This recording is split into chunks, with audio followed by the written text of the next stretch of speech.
back for more. I'm working closely with other European leaders on this, and I'm clear that the UK is ready to put boots on the ground and planes in the air to support a deal, working together with our allies, because that is the only way that peace will last. Mr. President, in this new era, you're also right that Europe must step up. And let me tell you now, I see the growing threats we face, and so the UK is all in. This year we'll be giving more military aid to Ukraine than ever, and just this week I've set out how we're shouldering more of the security burden. We're already one of the biggest spenders in NATO, and now we're going much further, delivering Britain's biggest sustained increase in defence spending since the Cold War. This isn't just talk, it's action, rebalancing the transatlantic alliance, making us all stronger, and standing up for our shared values and shared security, as Britain always has. And Mr. President, it's no secret we're from different political traditions, but there's a lot that we have in common. We believe it's not taking part that counts. What counts is winning. If you don't win, you don't deliver. And we're determined to deliver for the working people of Britain and America, who want and deserve to see their lives improve. So we're both in a hurry to get things done, and that's what the UK and US do when we work together. We win and we get things done. So we'll do what it takes to keep our people safe. We'll also work together to deliver some big economic wins that can benefit us both. We have a $1.5 trillion invested in each other's economies, creating over 2.5 million jobs across both economies. Our trading relationship is not just strong, it's fair, balanced and reciprocal. We're leaders together in so many areas, ranked 1 and 2 in the world as investment destinations, 1 and 2 for universities, 1 and 2 for Nobel Prizes, 1 and 2 in golf as well, by the way. And we're the only 2 Western countries with trillion-dollar tech sectors, leaders in AI. And look, we take a similar approach on this issue. Instead of over-regulating these new technologies, we're seizing the opportunities that they offer.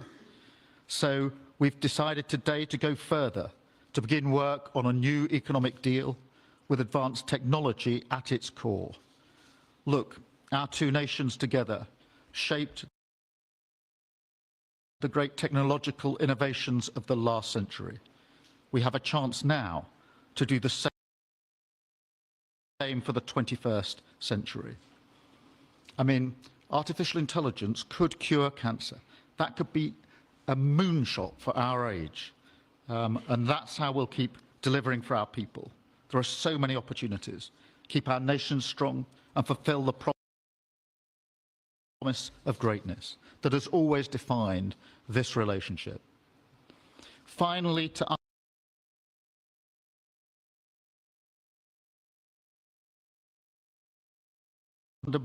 underline the importance of this bond. It was my privilege and honor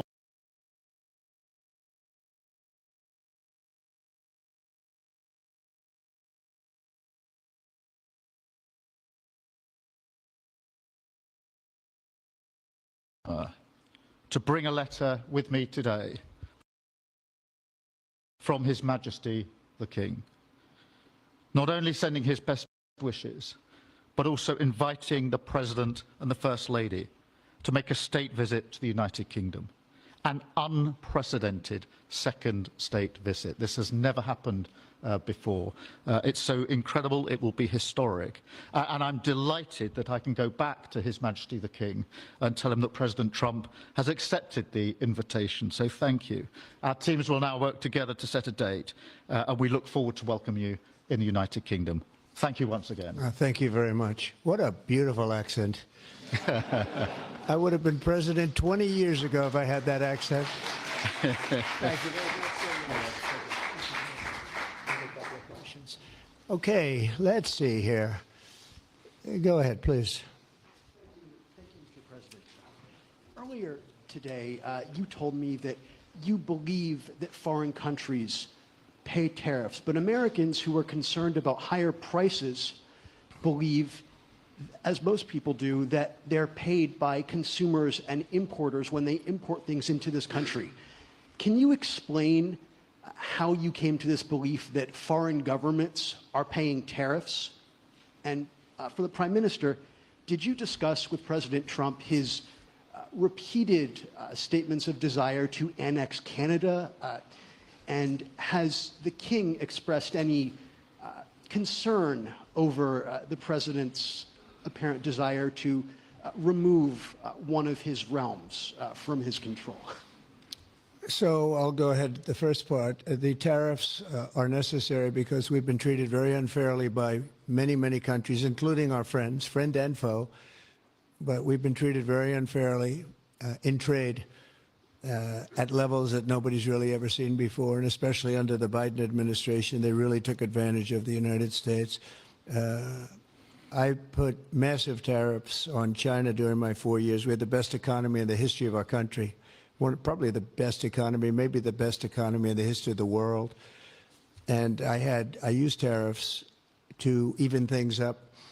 And in particular with China, we took in hundreds of billions of dollars and we had no inflation. And it's a myth. It's a myth that's put out there by foreign countries that really don't like paying tariffs, and especially to even up. So we've been treated badly by a lot. We're using tariffs.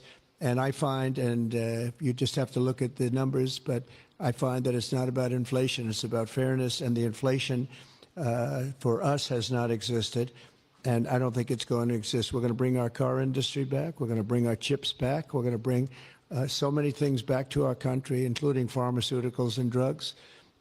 And the thing that's going to get us there is tariffs. And I say often, it's my favorite word in the dictionary, but I always preface that by saying now, because I got into a lot of trouble with the fake news where they say that's not good. So I say God, love, family, wife. They're all my favorite words, but tariff is about number 4 or 5 on the list. But I will tell you, it's going to make our country rich, and it's going to stop us from being a laughing stock all over the world. Because we have been taken advantage of like no country has ever been taken advantage of. Thank you very much. And look, we had a really good discussion, a productive discussion, a good discussion, as a result of which our teams are now going to be working together on an economic deal. Our teams are going to be working together on security in Ukraine. You mentioned Canada. I think you're trying to find a divide between us that doesn't exist. We're the closest of nations, and we had very good discussions today, but we didn't discuss Canada. Thank you. Please. Go ahead. Go ahead. Yes. Thank you. Hi, Natasha Clark from LBC. Mr. President, you've said you're working on a new trade deal with Britain, which we of course welcome. President Obama once said Britain was at the back of the queue for that trade deal. Where are we now? When do you think we're going to see that? And Prime Minister, the BBC has today admitted serious flaws over the recent Gaza coverage, suggestions of payments made to people linked to Hamas. Does the BBC still have your trust? Thank you. Well, they didn't do well with President Obama. He'd never got a lot of things done, and he didn't get a trade deal done that was of any importance or magnitude. We've had great discussions on trade, and I think we're going to have a deal done rather quickly as it can be done. We're going to have something, I think, rather quickly. We expect to do that. Okay?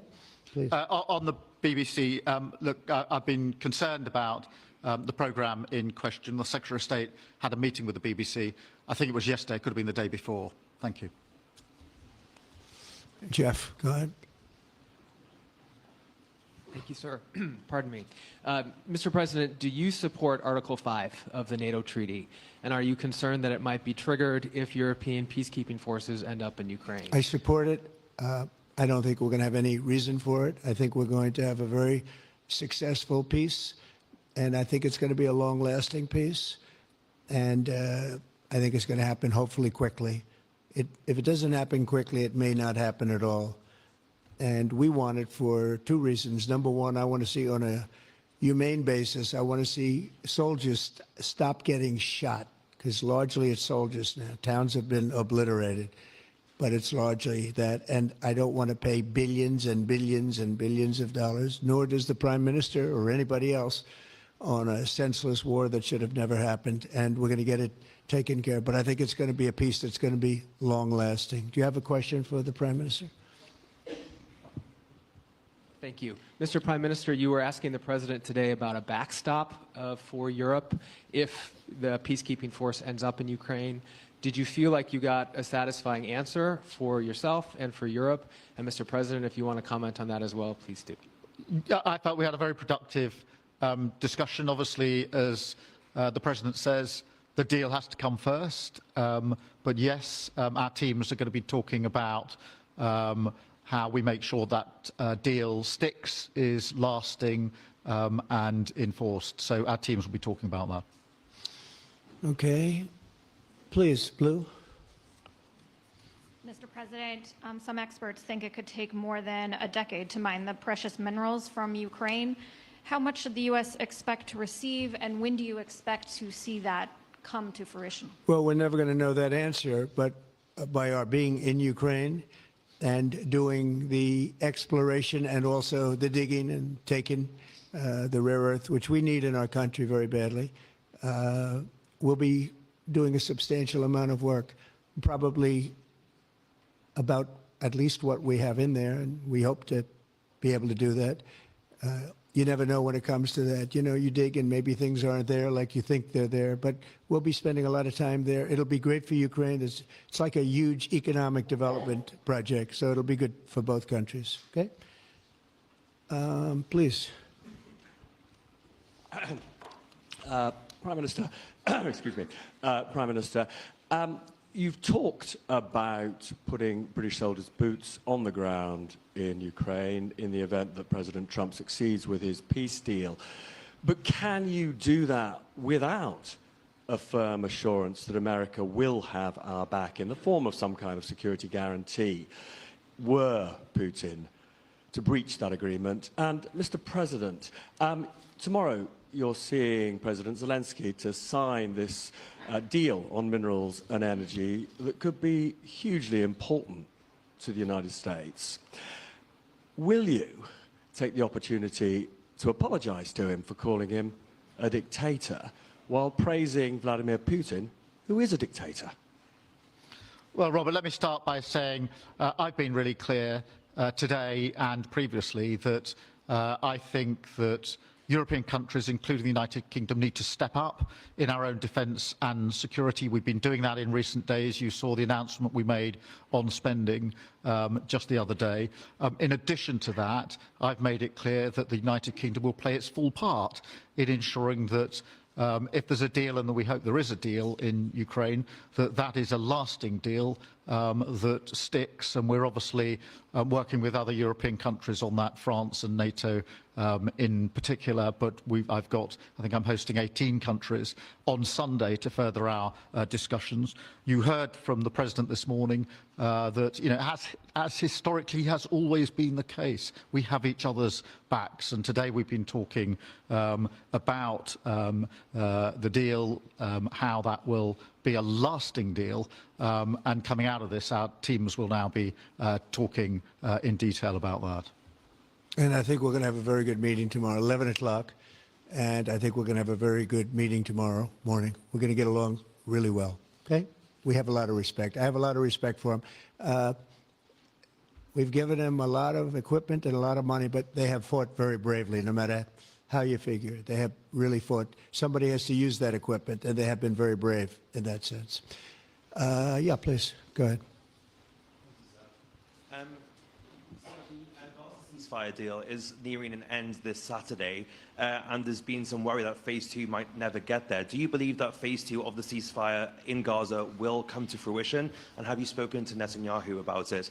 And for the Prime Minister, this peacekeeping deal has been pushed forward by the UK and France as well. Have you been in discussions with any other European countries to join this initiative? And are you expecting Commonwealth countries to also join the effort? Thank you.